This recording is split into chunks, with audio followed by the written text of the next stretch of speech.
Vamos al Congreso.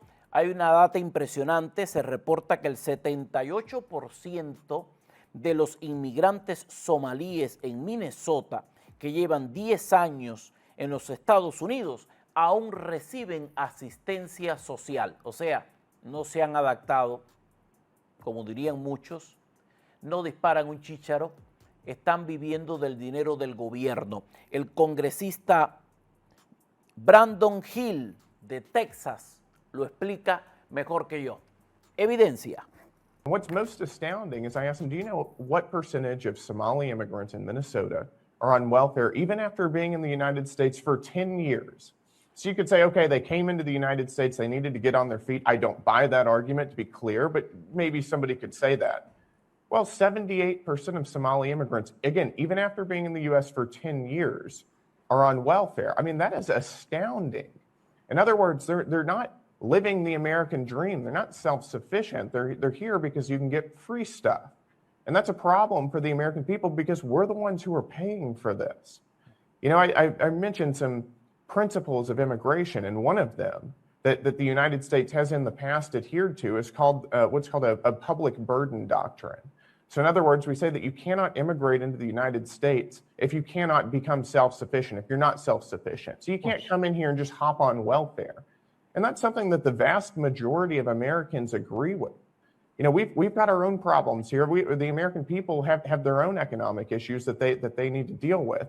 We don't need to be subsidizing mass migration of people here who are on welfare, that we pay for their food and their housing and all kinds of other benefits. El líder del Comité Judicial del Congreso de los Estados Unidos, Jim Jordan, confirmó que será él personalmente quien interrogue a Hillary Clinton como parte de su comparecencia ante el Congreso.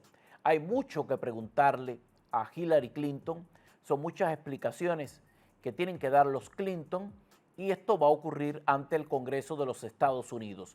Recordemos que ellos estuvieron intentando no asistir al Congreso para ofrecer estas respuestas, pero terminaron siendo presionados por James Comer del Comité de Supervisión de la Cámara de Representantes. Comer dejó en claro que si no se presentaban, terminados los periodos de tiempo establecidos, los declararían en desacato. Cuando estaban a punto de hacerlo, los Clinton accedieron a través de una comunicación por parte de sus abogados a presentarse ante el Congreso de los Estados Unidos.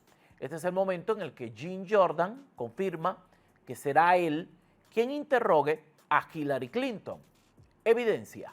I think the biggest takeaway is, you know, no matter what the Democrats do, there's never been anything bad about President Trump, which you and I knew all along.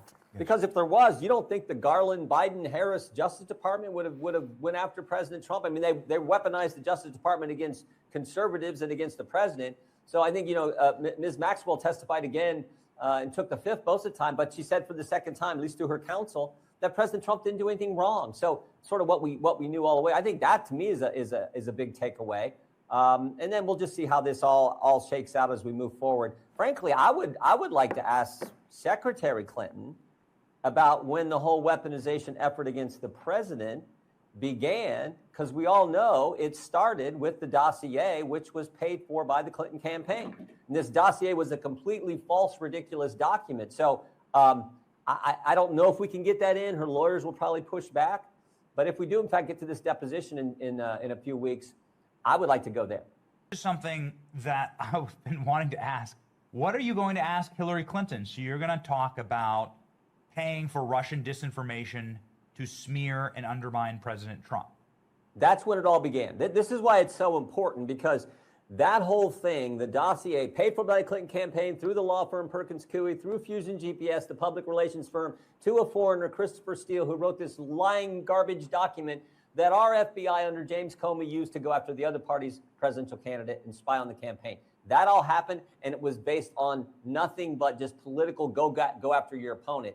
That's not supposed to be the way it works in our great country, but it did. And then that leads to Mueller, which leads to impeachment, which leads to, you know, Alvin Bragg, Fonnie Willis, Jack Smith, Radius Holm, all the crazy things that took place. But it began there 10 years ago. So I think that's appropriate. But, you know, we'll see if they come. We'll see if we can get into that. But that's some of the things that's on my mind. So what questions about Epstein would you have for Hillary Clinton? I'll leave that mostly to my colleagues who've been digging into this. I'll leave that to Chairman Comer.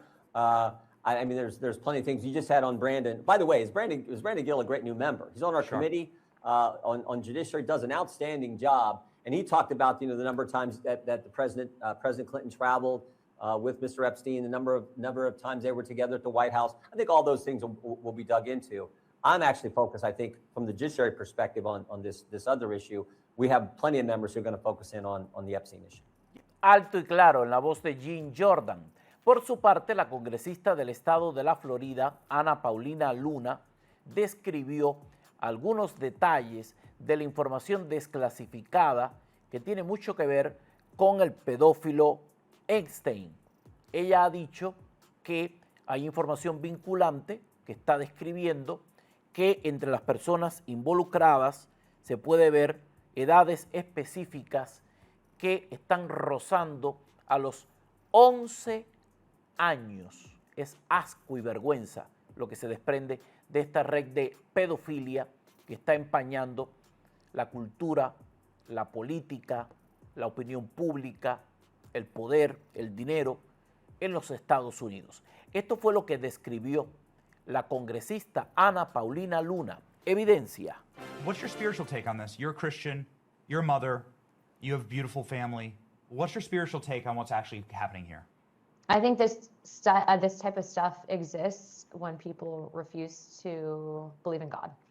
And I think that this type of harm to children specifically is done because there's a spiritual element of how pure children can be.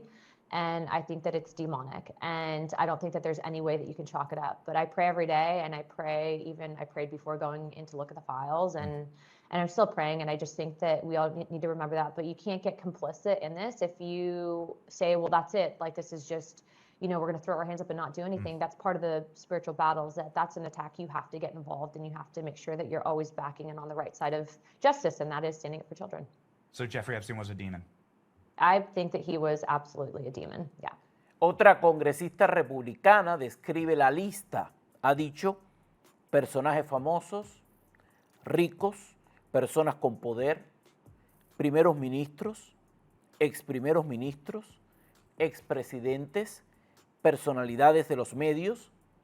Esos son los ingredientes de la lista en manos del pedófilo y ahora en manos del sistema judicial. La representante Nancy Macy lo contó de este modo.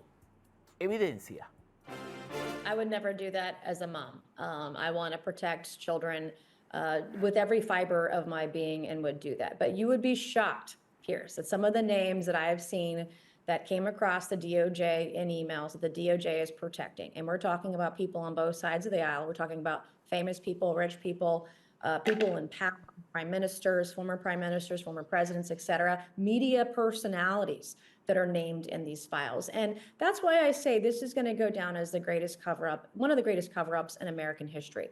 And I don't believe the girls are actually going to see justice, which is why it's going to be incumbent upon people like Democrat Ro Khanna, Republican Thomas Massey. I'm a Republican myself who's willing to name some of those names in our committee work, on the floor of the House, whatever it takes, because this kind of thing cannot continue to go on. I want to give the next girl hope that when she comes forward, she won't be shamed. Her life won't be smeared in the Daily Mail or whatever the next press, is going to do. What they do to female victims and to children is disgusting because they're protecting their rich and powerful friends. But you'd be surprised, shocked even at some of the names in the file.